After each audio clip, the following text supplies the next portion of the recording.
Hello students. हम alcohols and phenols पढ़ रहे हैं। आज हम डायहाइड्रिक अल्कोहल के बारे में पढ़ेंगे। वे यौगिक जिसमें दो OH समूह भिन्न भिन्न कार्बन पर उपस्थित हों डायहाइड्रिक अल्कोहल या डायोल कहलाते हैं। इन यौगिकों में दो OH समूह की आपेक्षिक स्थिति के आधार पर relative positions of two hydroxyl groups के आधार पर निम्न प्रकार से वर्गीकृत किया गया है। पहला अल्फा ग्लाइकोल जिसको 1,2 ग्लाइकोल कहते हैं। दूसरा बीटा ग्लाइकोल जिसको 1,3 ग्लाइकोल कहते हैं। तीसरा गामा ग्लाइकोल जिसको 1,4 ग्लाइकोल कहते हैं। यहाँ पर पहली और दूसरी पोजीशन पे OH है। बीटा ग्लाइकोल में पहली और तीसरी पोजीशन पर OH है और गामा ग्लाइकोल में पहली और चौथी पोजीशन पर OH है। इसे टेट्रामेथिलीन ग्लाइकोल, इसे इथिलीन ग्लाइकोल, पहले को इथिलीन ग्लाइकोल भी कहते हैं। इनका नामकरण nomenclature of these glycols, alpha glycol का नाम उससे रिलेटेड एल्कीन के आधार पर किया जाता है, जबकि बीटा और गामा ग्लाइकोल को पॉलीमेथिन ग्लाइकोल लिखा जाता है। Example CH2OH CH2OH ethylene glycol, CH3CHOH CH2OH propylene glycol, CH2OH CH2 CH2 CH2OH tetramethylene glycol. IUPAC system से हम इनके नाम किस तरह से रखेंगे कि जो पेरेंट एल्केन है के साथ सफिक्स डायऑल जोड़ देते हैं। जैसे इथेन, पहला कंपाउंड इथेन 1 और 2 पोजीशन पे OH है, 1,2 diol. Propane 1,2 diol. Next compound butane 1,4 diol. Vicinal glycols, ethylene glycol. अब हम एक एक कंपाउंड को पढ़ेंगे। पहले हम विसिनल ग्लाइकोल को पढ़ेंगे। मेथड्स ऑफ प्रिपरेशन, एल्कीन द्वारा हाइड्रोक्सिलीकरण। इथिलीन की अभिक्रिया तनु व क्षारीय ठंडे KMnO4 व OSO4 के साथ कराने पर ग्लाइकोल प्राप्त होता है। CH2 double bond CH2 KMnO4 और ओस्मियम टेट्राऑक्साइड की प्रेजेंस में साथ में क्या है, तनु और क्षारीय ठंडे KMnO4 या ओस्मियम ऑक्साइड के साथ कराने पर CH2OH इथिलीन ग्लाइकोल मिलता है। दूसरा मेथड इथिलीन डाइब्रोमाइड के साथ जल अपघटन कराने पर Na2CO3 plus H2O gives CH2OH plus NaHCO3 plus NaBr। Ethylene oxide के जल अपघटन कराने पर डाइल्यूट HCl और 60 डिग्री टेम्परेचर की उपस्थिति में हमको इथिलीन ग्लाइकोल मिलता है। Physical properties of glycol, glycol मीठे होते हैं, कलरलेस लिक्विड्स हैं, इनके बॉइलिंग पॉइंट 197 डिग्री, जल तथा अल्कोहल में विलय होते हैं और ईथर में अविलय होते हैं। इसे सॉल्वेंट के रूप में काम में लिया जाता है। Chemical reactions, first reaction with sodium, ethylene glycol sodium से क्रिया करके मोनोसोडियम ग्लाइकेट 160 डिग्री पर आगे और कंटिन्यू होती है रिएक्शन, तो डायसोडियम ग्लाइकोलेट बनाते हैं। फॉस्फोरस हैलाइड के साथ रिएक्शन करने पर क्लोराइड बना लेंगे, इथिलीन डाइक्लोराइड। पहले एक कार्बन से एक OH क्लोरीन से रिप्लेस होगा, फिर दूसरा OH क्लोरीन से रिप्लेस होगा। PBr3 के साथ इथिलीन डाइब्रोमाइड बनाते हैं।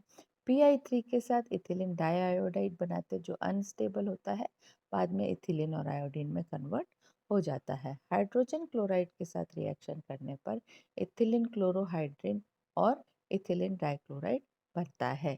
कार्बोक्सिलिक अम्लों के साथ उनके डेरिवेटिव्स के साथ एस्टरिफिकेशन होता है। यहाँ पे हम लेते हैं ग्लाइकोल और CH3COH या CH3COCl या CH3CO होल ट्वाइस O, तो इनके साथ ग्लाइकोलेट बनता है। OH जो है वहाँ उस पर COOCH3 आकर एसीटेट ग्रुप आ जाता है और ग्लाइकोल डाइएसीटेट बनाता है। नाइट्रिक एसिड के साथ क्रिया करके ग्लाइकोल डाइनाइट्राइट बनेगा जो कि एक एक्सप्लोजिव है। कार्बोनिल कंपाउंड से अभिक्रिया,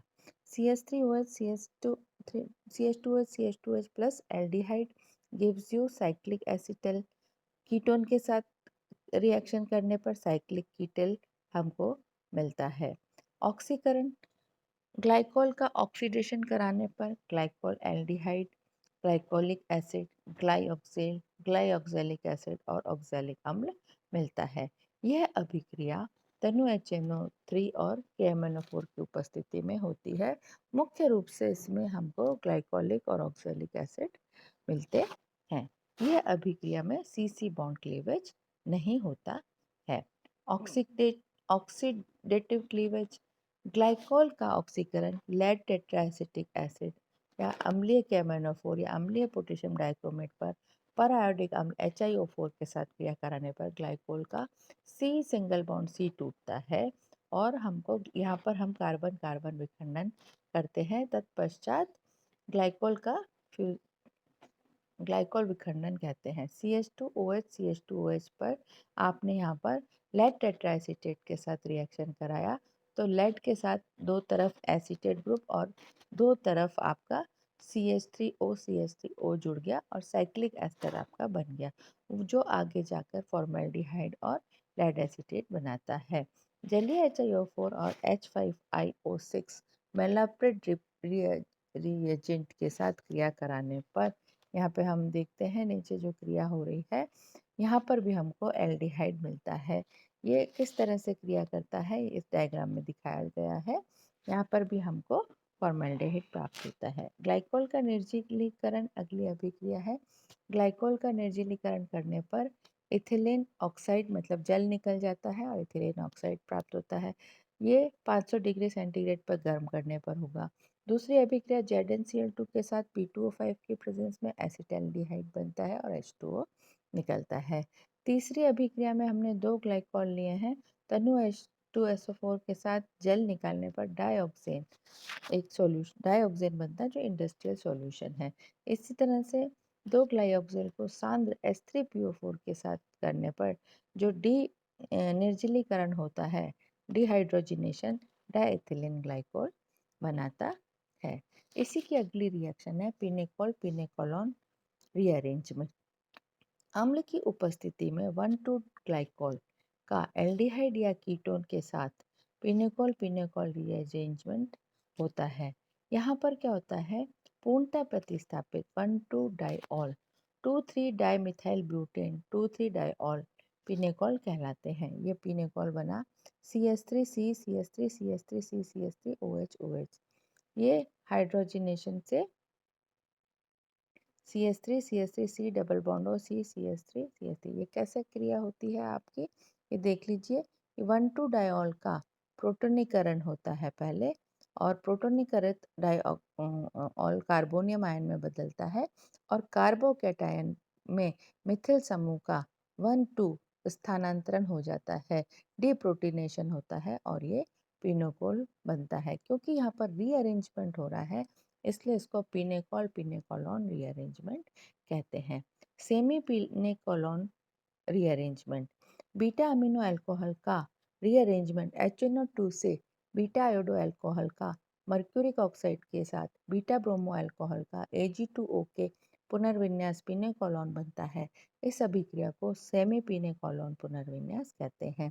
ये हम तीन तरह से दिखा रहे हैं। यहाँ पर हमने अल्कोहल का अमीनो अल्कोहल का पुनर्विन्यास HNO3 से बीटा आयोडो अल्कोहल का मर्क्यूरिक ऑक्साइड से और बीटा ब्रोमो अल्कोहल तीन अलग अलग लिए हैं, सिल्वर ऑक्साइड से पुनर्विन्यास करते हैं तो 1,2 स्थानांतरण के पश्चात हमको कार्बोनियम आयन मिलता है और ये कार्बोकैटायन से हाइड्रोजन आयन निकलकर पिनेकोल बनाता है।